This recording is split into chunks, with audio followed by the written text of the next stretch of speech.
A credit crunch is completely inevitable.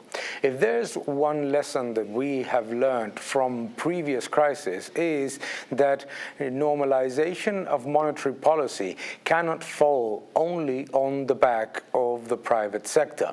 And this is exactly what is happening right now. Federal Reserve and other central banks are hiking rates. However, no government seems to be aware of the problem of inflation, and deficit spending continues, and bloated government spending is even larger than what it was in 2019. So when 50% of GDP in the developed economies, government spending, does not reduce spending at all, and aggregate demand needs to be reduced to combat inflation, rate hikes and the reduction in availability of credit fall entirely on the private sector, families and businesses. What this creates is a massive crowding out of the public sector on the private sector. The public sector continues to finance its massive deficits, continues to increase its spending, while families and businesses find it more difficult to access credit, furthermore, more expensive.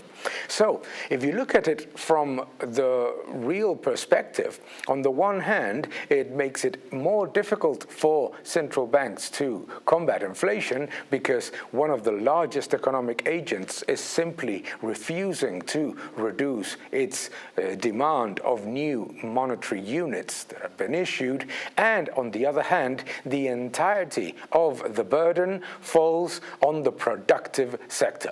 No wonder the way in which we are likely to get out of this crisis is with lower productivity growth, higher indebtedness, and weaker productive economies. The overall reduction of aggregate demand needs to come from the economic agent that actually bloated spending in the first place in 2020.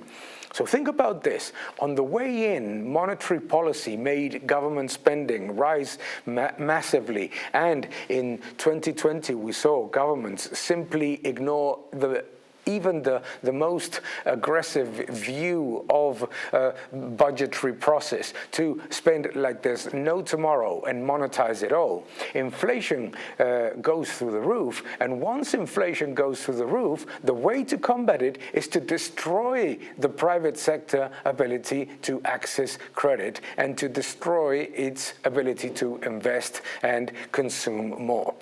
It is absolutely atrocious.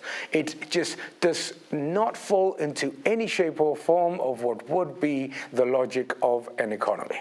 The logic would be that governments, after creating such massive level of inflation with bloated government spending, they would reduce their excess, improve their finances, cut deficit spending in a meaningful way, and certainly stop falling into the trap of leading the central bank to continue to monetize that debt.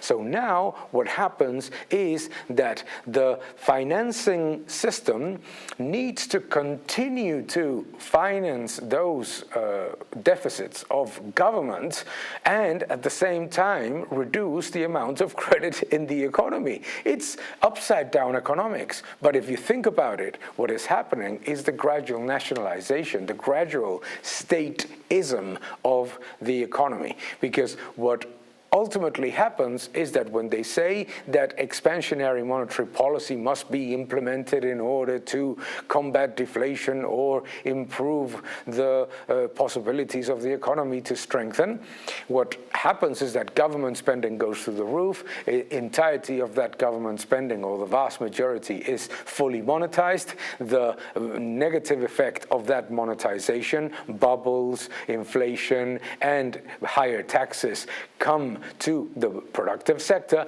and when the central bank finds out that inflation is too high, they hike rates and cut the amount of money in the economy, but government does nothing. Therefore, what ends up happening is that the nationalization of the economy is even further strengthened in the exit process. In with more money and more government spending, out with less credit and less productive economy participation in the economy. Ultimately, this is the worst thing that can happen. Governments should now be reducing their budgets to levels similar at least to 2019, 2018, reducing the excess expenditures incurred throughout 2020 and 2021 that in most cases have been consolidated and even increased.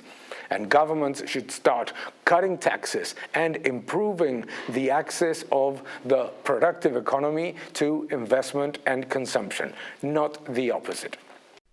Thank you for watching this video. Please subscribe to my channel, like my videos, leave your comments below, and keep defending freedom. Thank you very much.